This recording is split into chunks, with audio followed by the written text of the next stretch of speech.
Bueno, ahora veremos lo que es el enlace covalente. El enlace covalente es la unión entre un no metal con otro no metal. El ejemplo que yo obtuve para este es el dióxido de carbono. ¿Sí?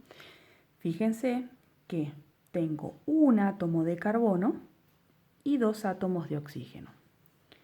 El carbono es un no metal, el oxígeno es un no metal. ¿Cuál era el siguiente paso? ¿Recuerdan? Teníamos que ir a fijarnos en los electrones de valencia. Buscamos el carbono y encontramos que está en el grupo 14, por lo tanto va a tener 4 electrones de valencia. El oxígeno está en el grupo 16, por lo tanto va a tener 6 electrones de valencia.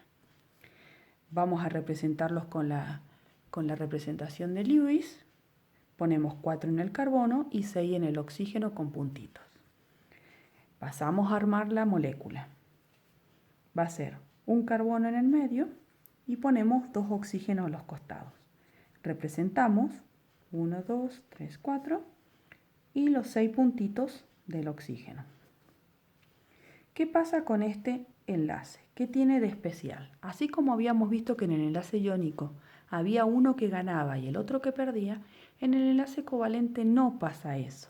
¿Por qué? Porque todos los no metales, en este caso, tienen que cumplir la regla del octeto. En el iónico, por ejemplo, siempre es uno el que cumple la regla del octeto y el otro pierde, ¿sí? En este caso, todos deben cumplir la regla del octeto, es decir, que todos deben tener 8 electrones. Por lo tanto, para cumplir en un enlace covalente, ¿qué vas a necesitar poder hacer para que todos cumplan la regla y todos estén contentos? Es hacer una compartición de electrones, es decir, van a compartir entre los elementos. Entonces, ¿cómo lo voy a lograr? Fíjense, acá el carbono tiene 4 electrones. ¿Cuántos necesita para lograr cumplir los 8? 4 más. ¿Quién les puede llegar a compartir esos 4? Los 2 oxígenos de los costados. Y por otro lado, el oxígeno, ¿cuántos electrones necesita para la estabilidad? 2 para cumplir los 8. ¿Quién se los va a compartir? El carbono. Entonces es una relación mutua lo que hay en un enlace covalente. ¿Cómo hacemos ese enlace? Fíjense, vamos a hacer la unión o una compartición de los electrones con una rayita y la otra compartición de los electrones con la otra rayita. Esto significa que el oxígeno va a tener 1, 2, 3, 4, 5, 6, más lo que le compartió el carbono, 7, 8. Quiere decir que el oxígeno ya cuenta con sus 8 electrones. Pero ¿qué pasa? Fíjense que el carbono tiene 1, 2, 3, 4, 5, 6 con los del oxígeno, o sea que todavía le están faltando otros 2. ¿Que quién se los va a compartir? El otro oxígeno del costado. Entonces hacemos 2 rayitas indicando que esos 2 electrones del oxígeno se lo han compartido al carbono. Entonces ahora contamos cuántos electrones tiene el carbono y va a tener 1, 2, 3, 4, 5, 6, 7, 8. Con esos 2 que le prestó el otro oxígeno, va a tener los 8 que le faltaban. Quiere decir que el carbono ya cumplió con su octeto. Y fíjense que el oxígeno, gracias a eso del carbono, también cumple la regla del octeto. 1, 2, 3, 4, 5, 6.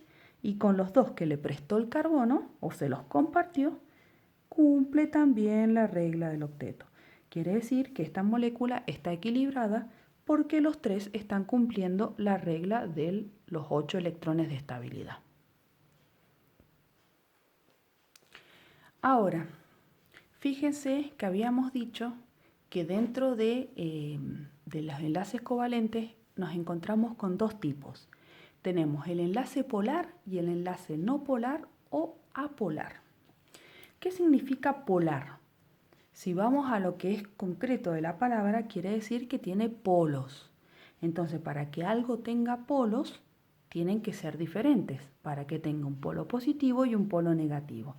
Entonces, si yo me encuentro con un enlace covalente con 2 no metales, como son el silicio y el oxígeno, lo primero que tengo que hacer es ver que ambos átomos sean diferentes. El silicio no es lo mismo que el oxígeno, por lo tanto vamos a tener dos polos. Uno va a ser más electronegativo que el otro, por lo tanto uno va a ser un polo positivo y el otro polo negativo. Marcamos con las representaciones de Lewis y pasamos a dejar el silicio en el medio y los oxígenos al costado. Ponemos representación de Lewis con los puntitos y los oxígenos los vamos a dejar con cruces. Y pasamos a cumplir con la regla del octeto. En este caso, el silicio compartirá 2 electrones con este oxígeno y 2 electrones con este oxígeno. Si contamos, este oxígeno cumple la regla del octeto, el silicio cumple la regla del octeto, 1, 2, 3, 4, 5, 6, 7, 8, y el oxígeno cumple. Esta molécula está equilibrada. Ahora, ¿cómo sé cuándo es no polar o apolar? Si yo digo que es no polar, por lo tanto, quiere decir que no tengo polos. Y para que yo no tenga polos, la molécula debe ser formada por el mismo elemento. ¿Cómo es eso? Por ejemplo, si yo tengo 2 átomos de oxígeno. Si yo tengo 2 átomos de oxígeno, quiere decir que mi molécula va a estar formada por un oxígeno y por otro oxígeno. Por lo tanto, al ser el mismo elemento, van a tener el mismo polo. Quiere decir que no tendrá polos. Por eso es apolar.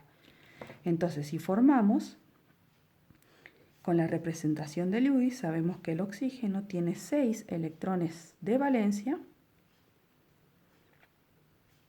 y va a necesitar 2 para cumplir la regla del octeto, que ¿quién se la va a compartir? El otro oxígeno de al lado.